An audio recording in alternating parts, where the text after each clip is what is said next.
Jamaah yang dimuliakan Allah Subhanahu wa taala. Malam ini kita masih berkutat di bidang atau di bab toharoh. Kalau pertemuan sebelumnya saya baru menjelaskan kulitnya tentang toharoh, mungkin malam ini kita sudah mulai memasuki apa yang disebut dengan wudhu. Ini sangat-sangat penting sekali. Banyak dari kita menganggap wudhu itu hanya numpang lewat saja, atau hanya rutinitas biasa saja tanpa kita mengetahui apa pengertian wudhu itu sendiri. Kemudian apa rukun-rukun, fardu-fardu yang ada di dalamnya, sunnah-sunnahnya apa saja, adab-adabnya apa saja, yang membatalkan apa saja. Kita akan buka satu persatu.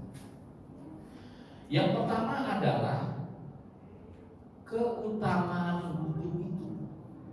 Minimal dia mendapatkan 3 perkara. Orang yang senantiasa menjaga wudhu akan mendapatkan setidaknya 3 perkara.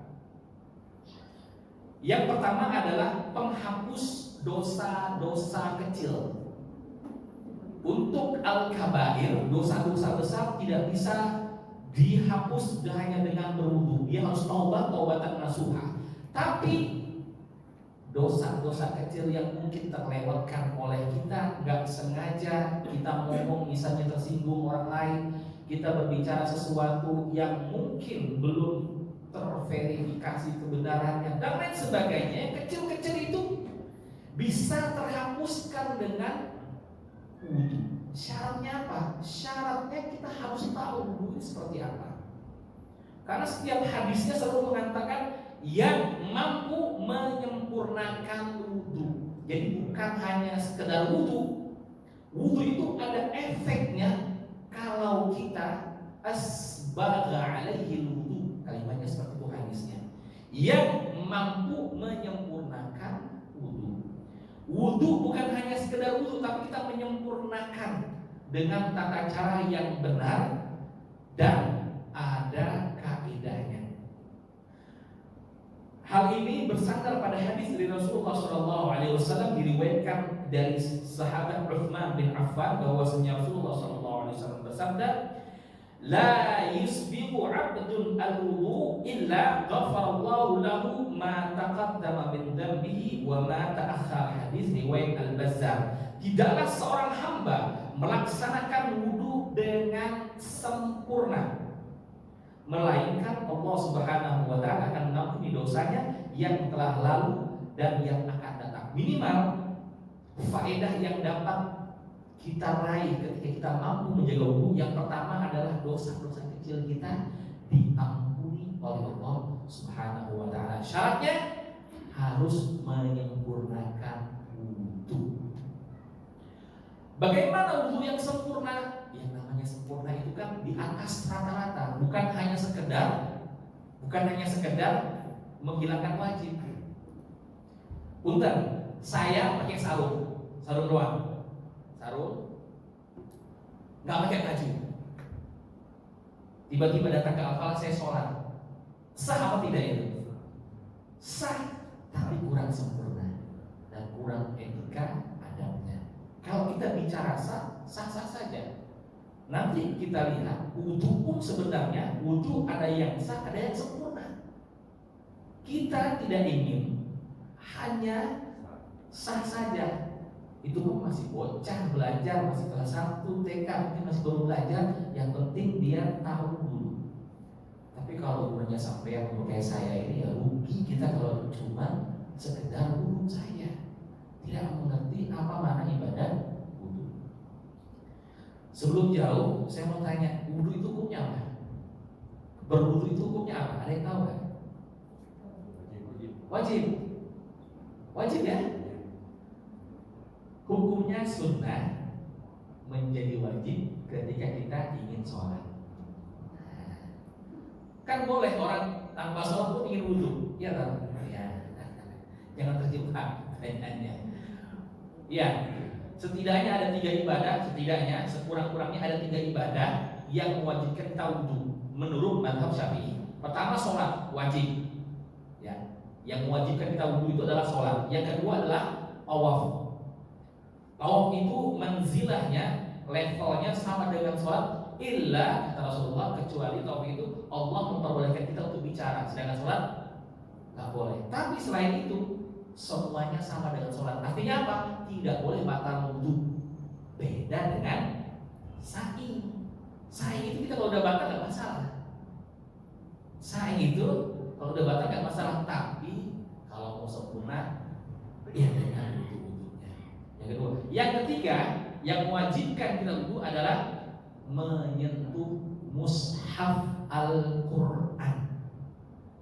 Menyentuh mushaf Al-Quran. Apa itu mushaf? Mushaf itu yang kita dengar di situ, itu namanya mushaf Al-Quran. Kalau di HP gimana Ustaz? Ini bukan mushaf. Kalau kita nyentuh ini yang di dalamnya ada Al-Quran, ini bukan mushaf. Boleh nggak bawa ke WC Ustaz? Boleh dibawa sambil buang air besar, boleh buka handphone, tapi nggak baca Quran juga di dalam WC, nggak boleh. Handphonenya boleh, tapi jangan buka Quran di dalamnya. Ya. Kenapa saya bilang ini mazhab Syafi'i yang membolehkan, yang mewajibkan kita berwudu sebelum menyentuh Al-Quran? Karena mazhab Hambali tidak mewajibkan kita untuk menyentuh Al-Quran dengan wudu. Kok bisa mazhab Syafi'i mengatakan seperti itu? Ayatnya ada di surat Al-Waqiah. La yamassuhu illal mutahharun. Tidak menyentuhnya. Yang di sini maksudnya adalah mushaf Al-Quran kecuali orang-orang yang sudah bersuci. Makanya teman-teman kita di Madinah Hambali di sana di Arab Saudi bangun tidur pegang Quran biasa aja. Karena bagi mereka tidak disyaratkan untuk berwudu. Kita wajib berdasarkan ayat ini. Faidah yang pertama, keutamaan yang pertama adalah dihapuskan dosa-dosa yang kecil. Kalau dosa-dosa besar harus taubat nasuha. Syaratnya ada 3 dan sudah ma'ruf.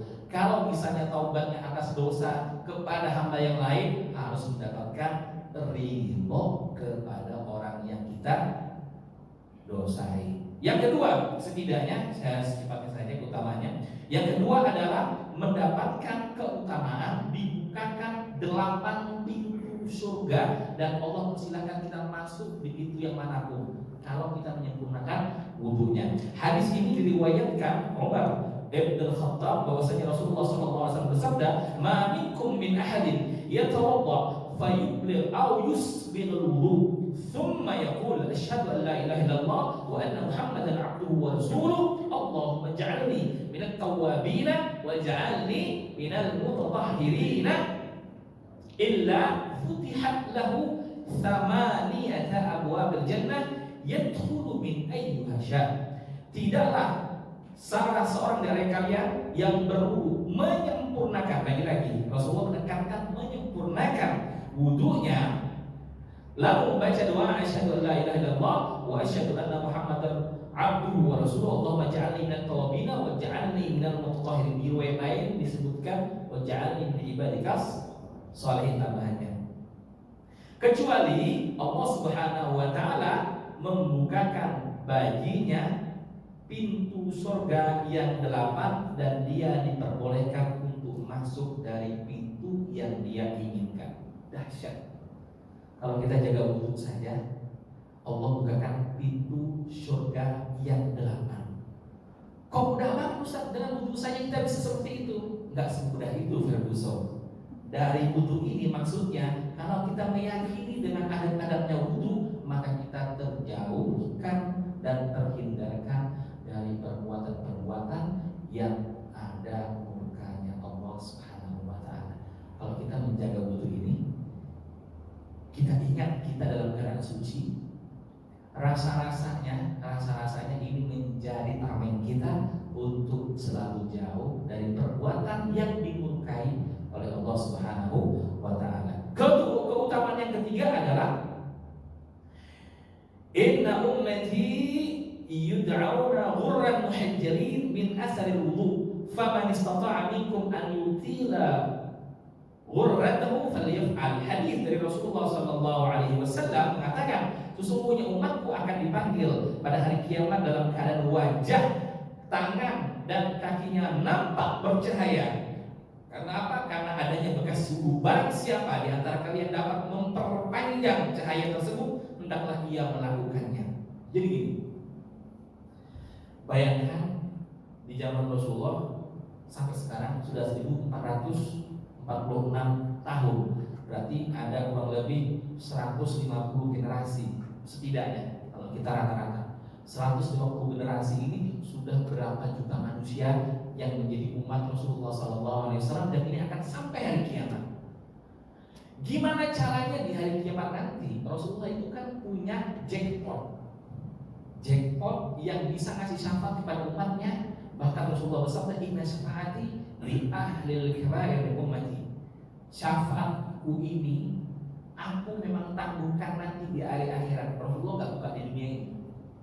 Beliau punya hak dari Allah Subhanahu wa taala untuk memberikan pertolongan. Ini disimpan di hari kiamat nanti, untuk menolong umatnya yang bahkan berbuat dosa besar.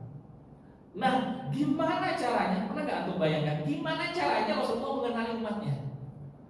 Kan banyak nih di Cilengsi aja udah jutaan misalnya, yang lahir dari sini nih sampai hari kiamat udah jutaan.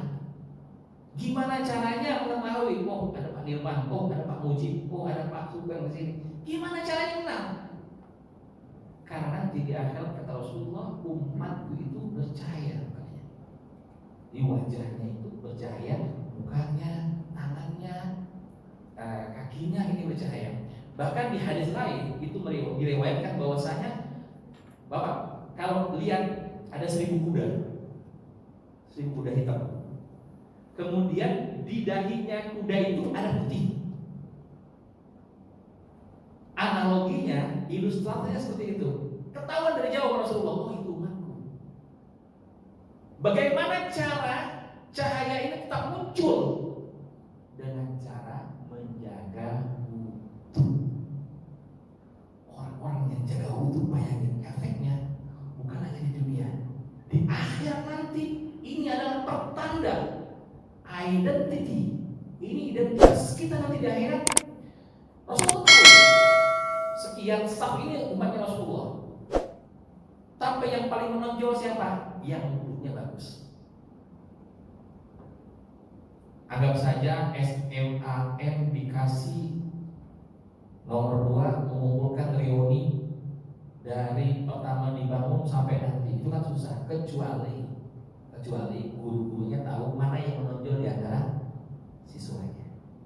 Nah, kita ini ingin mencari perhatiannya Rasulullah itu dengan apa? Dengan wudhu inilah, insya Allah mudah-mudahan di hari kiamat nanti kita termasuk orang-orang yang dengan mudah dikenali oleh baginda Rasul Muhammad Sallallahu Alaihi Wasallam.